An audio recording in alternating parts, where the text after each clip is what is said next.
Assalomu alaykum. O'zbekiston o'sha paytlarda bir alohida iqtisodiy, siyosiy o'rin egallagan ittifoqdosh respublikalardan bo'lgan. Urushdan keyin juda katta talafot ko'rgan O'zbekiston aholisi tez sur'atlarda o'sdi. Shuning uchun o'sha paytdagi meni bilishimcha, eshitishimcha O'zbekiston rahbari Usmon Yusupov o'sha O'zbekiston rahbariyatidagi eng yosh rahbarlardan hisoblangan O'zbekiston Oliy Soveti prezidiumining raisi Sharof Rashidovga xalqimiz tez sur'atlarda o'syapti.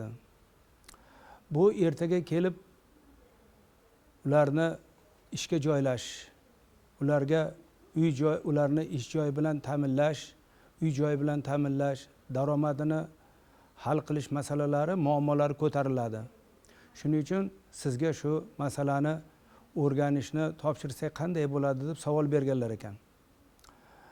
Men bu savollarni hozir ham o'ylab ko'raman.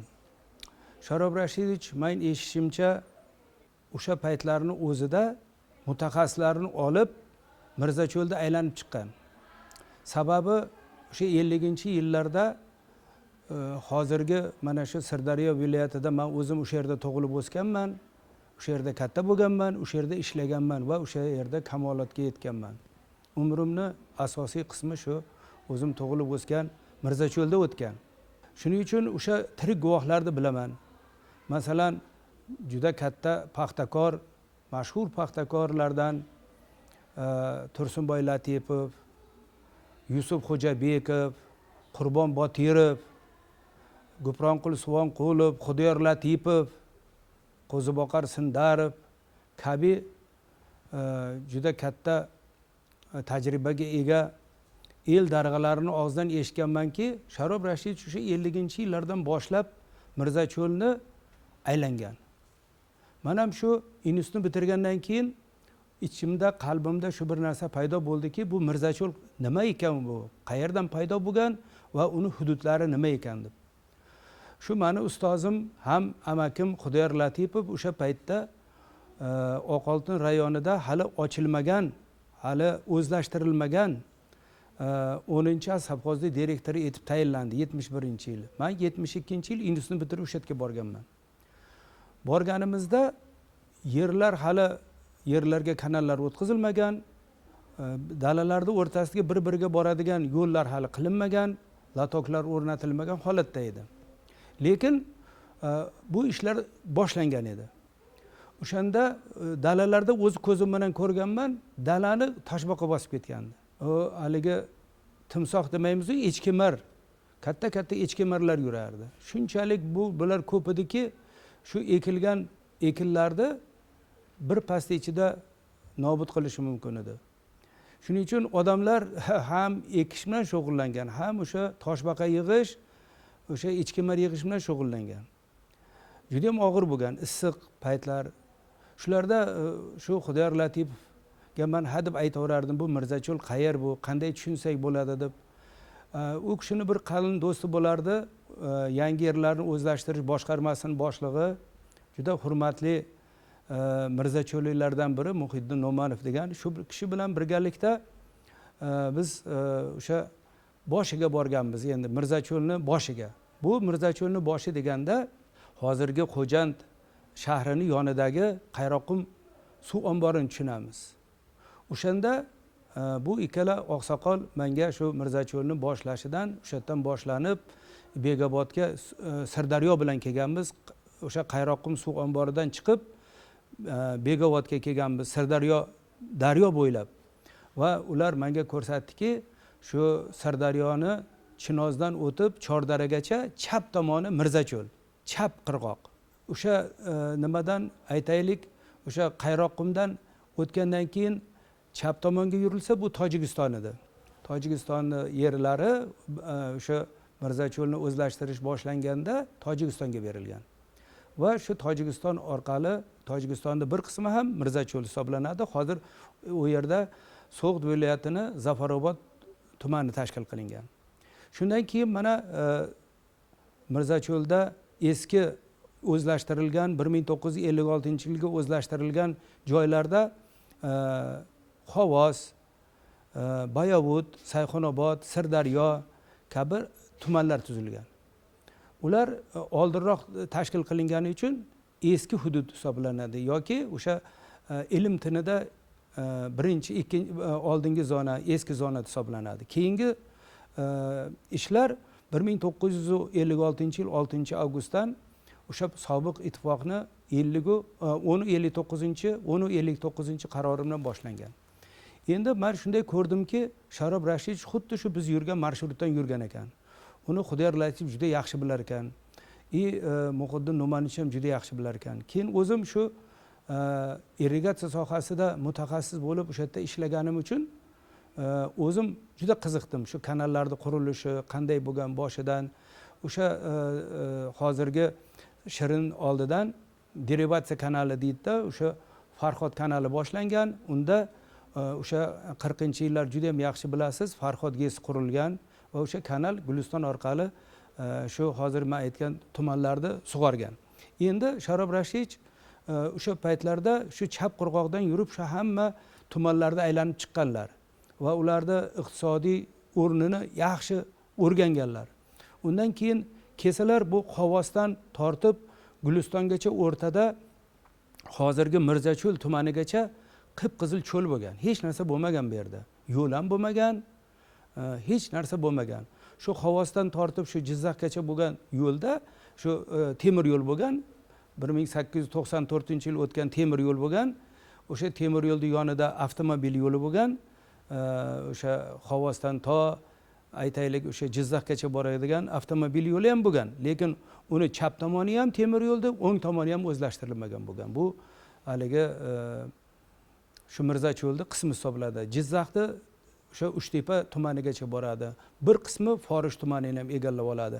Bularda hammasini bu kishi o'sha paytdagi mashinalarda, yuk mashinalarida ustiga chiqib, boshqa mashinalarda, otda shunday qilib yurib, shu butun chegarani aylanib chiqqanlar ekan. Men buni o'zlarini ham og'zidan biz buni piyoda yurib chiqqanimizni bir necha marta gapirganlar. Shuning uchun tasavvurimizda Mirzacho'l o'sha Sirdaryoni qayta Qayroqumdan boshlanib, mana shu aytaylik Qozog'iston hududiga kirgancha O'zbekistonda, nariyog'i ham Qozog'istonda bir nechta tumanlar tuzilgan Mirzacho'lda. U ham Mirzacho'lga kiradi. Bizning hududimizda mana hozir aytsak, bu yerda endi Sharob Rashidovning dahosi tufayli keyinchalik bu o'zlari rahbar bo'lganlaridan keyin, ayniqsa shu 55-54-yillarda bular masala tayyorlagan. Usmon Yusupov Moskvada o'sha sobiq ittifoqda paxtachilik vaziri bo'lgan. Shunda bular qaror tayyorlab, mana shu o'sib kelayotgan o'zbek xalqini, O'zbekiston xalqini ish bilan ta'minlash, daromadini mustahkamlash maqsadida Mirzacho'lni o'zlashtirish kerak degan xulosaga kelgan. Bu birinchi navbatda o'zbek xalqini manfaatlari yo'lida qilingan. Lekin bular qilingan chunki pul olish kerak edi. Agar pul olinmasa, mablag' faqat Moskvadan, Kremldan hal qilinardi. U kelinmasa bu ishlar bo'lmasdi. Biz Sharob Rashidov shunday bir dohiy odam bo'lganki, agar bu kelsa, bu yerda kim ishlaydi? Avvalo o'zbek xalqi ishlaydi. Bularga uy-joylar quriladi, yangi zamonaviy qishloqlar quriladi, bularga haligi infratuzilma qilinadi deb oldindan o'ylab shu loyihalarga shular kiritilgan. Endi bu albatta bu o'sha vaqtdagi mustamlakachilik albatta hamma narsa ishlab chiqarish va uni haligi guli deymiz, uni mahsuloti albatta mustamlakachilarning qo'lida bo'lgan. O'sha qaror chiqqanda Mirzacho'lni O'zbekiston, Qozog'iston va Tojikistondagi qismlarini o'zlashtirish boshlangan. Shu boshlangandan keyin sirazi bu ozgina vaqtdan keyin to'xtab qolgan.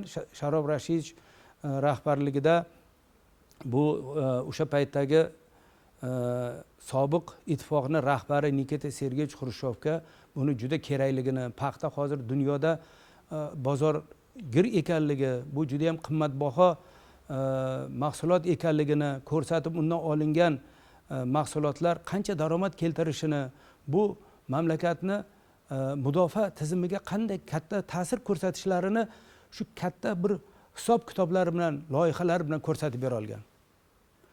Undan keyingina bu o'sha vaqtidagi ittifoq rahbarlari bu loyihaga yana qaytishgan. Bu ishlar bajarildi. Albatta odamlar boshqalarni manfaati uchun qilindi deganda haq tomonlari ko'p. Albatta paxtani sotish Moskvaning qo'lida bo'lgan. Undan tushgan daromad ham Moskvaning qo'lida bo'lgan. U daromaddan O'zbekistonga olib kelish juda katta bir haligi qiyinchiliklar tug'dirgan, oson bo'lmagan. Ammo lekin Sharof Rashidovich buni Mirzacho'lni o'zlashtirishni o'sha Moskvaning o'zi SSSR melioratsiya va suv xo'jaligi vazirligi hisobidan moliyalashtirilgan. Shuning uchun bu gaplarni bu Moskva o'zi qilgan degan gaplarga men unchalik ishonmayman. Uni tagida bir qanaqadir men ko'rmadim, bir hujjat ko'rmadim. Shuning uchun o'ylaymanki bu tashabbus O'zbekiston rahbarlaridan chiqqan. Hozir men shu masalada ham men shuni aytmoqchimanki, hozir gapimni tugatsam, endi bu Mirzacho'lni rivojlantirish nima uchun kerak bo'ldi? Mirzacho'lda 1 million gektar yer bor. Shundan O'zbekiston 300 ming gektarini o'zlashtirgan, sug'organ. Va sug'orilgan yerlarga albatta odam yugurib chiqadi. Suv masalasi tobora bir hozir og'irlashib, murakkablashib borayotgan paytda odamlar hozir tomchilab ishlatishga o'tyapti. Tomchilatib ishlatishga, yomg'irlatib sug'orishga o'tyapti. O'sha paytlarda bu narsalarni eshitgan odamlar, televizor orqali, radio orqali, ommaviy axborot vositalari orqali eshitgan odamlar shu nafaqat Toshkent viloyati, o'sha paytda Toshkent viloyatiga, yarmi Samarqand viloyatiga qaragan. Butun o'sha yerda tog' xalqi ko'chib keldi. Bu yerga. Bizning uyimizda ham 3-4 ta oila yashardi. Shu keldik shu yerga, qarindoshlarimiz kelgan, shu yerga biz ishga keldik degan, shu yerga darrov kirib, haligi traktorchilik yoki shofyorlik kurslariga kirib o'qib, o'sha ishga kirib ketgan yoki quruvchilik, bironta quruvchilik kasbiga o'tgan. Otam ham shu 1957-yildan beri shu Mirzacho'lni o'zlashtirish sohasida qurilish tizimida ishlagan. Shu undan keyin akamni berdi shu qurilish sohasiga. Akam Xolidbek Narzikulov ham shu oddiy bir haligi ishchidan katta yirik bir qurilish trestini rahbari bo'lib yetishdi. Endi aytmoqchimanki, bu qurilish Sirdaryo bilan mana Jizzaxda tuzilishini ayting. Unaqa viloyatlar yo'q edi. Juda tezlikda rivojlanib ketdi Mirzacho'l. Shunda 1963-yilga kelib, oradan o'zlashtirish 6 yildan keyin shunday vaziyat paydo bo'ldiki, endi buni boshqarish uchun viloyat tashkil qilish kerak bo'ldi va Sirdaryo viloyati tashkil qilindi. 10 yildan keyin boshqarishda yana haligi og'irliklar paydo bo'lgandan keyin Jizzax viloyati. Qarang, endi O'zbekistonda o'zida Mirzacho'lni bag'rida 2 ta viloyat tashkil qilingan. Buning ichida mana masalan juda ko'p tumanlar, mana hozir hamma biladigan shu Oqoltin, Sardoba, Mirzaobod, ilgari mana Mehnatobod tumani bo'lardi. Mana O'zbekistonda keyin Jizzaxda, Jizzax viloyatida Paxtakor, Zafarobod, Zarbdor, Do'stlik, Mirzacho'l, Arnasoy degan rayonlar tashkil qilingan, tumanlar tashkil qilingan. O'sha endi bu yerga birinchi mahsulot yerlarni shu 300 ming gektar yerni o'zlashtirishda birinchi asosiy mahsulot 90% yerga paxta ekilgan. Paxta endi markazga juda kerak edi. Bu o'sha strategik ahamiyatga egaligini ular tushunib yetdi va shu o'zlashtirishga e'tibor qarata boshladilar. Shu jihatdan Sirdaryo viloyati tashkil qilindi. Keyin mana Jizzax viloyati tashkil qilindi. Bu viloyatlarda yerlarini, cho'l zonalarini, cho'l hududlarini o'zlashtirish uchun birinchi navbatda u yerga yo'llar olib borildi. Uni yonida elektr simlari olib borildi. Bu elektr energiyasi bilan ta'minlash uchun aytish kerakki, Sharof Rashidovich birinchi avval elektr simlarini olib borib, keyin uni manbasini qilmadi. U o'sha haligi 60-yillardayoq Sirdaryo gresini qurdirdi. Hech qanaqa men o'zim ishlaganman.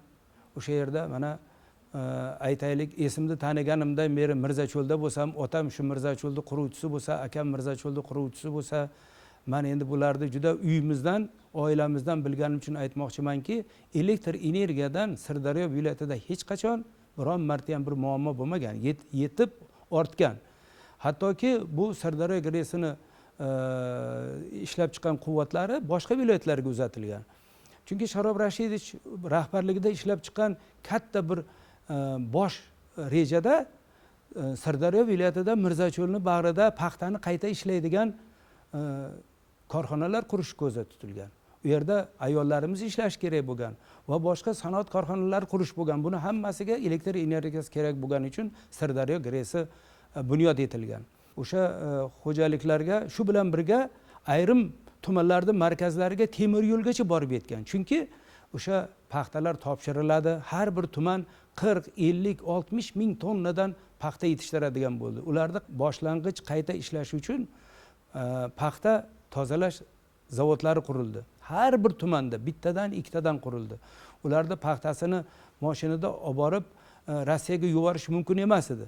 Shuning uchun fabrikalar alohida tagini chizib aytamanki, paxtani 93% mana shu 80-yillar 93% markazga ketardi. Rossiyani Amur viloyatlariga ketardi. Ivanovo viloyatlari ilgaridan ketgan bo'lsa, mana shu uzoq sharq Sibir shaharlarida ham to'qimachilik fabrikalari qilib o'zbek paxtasi bilan ishlardi. U yerda o'sha mahalliy xalq u yerda oylik olib daromad qilardi.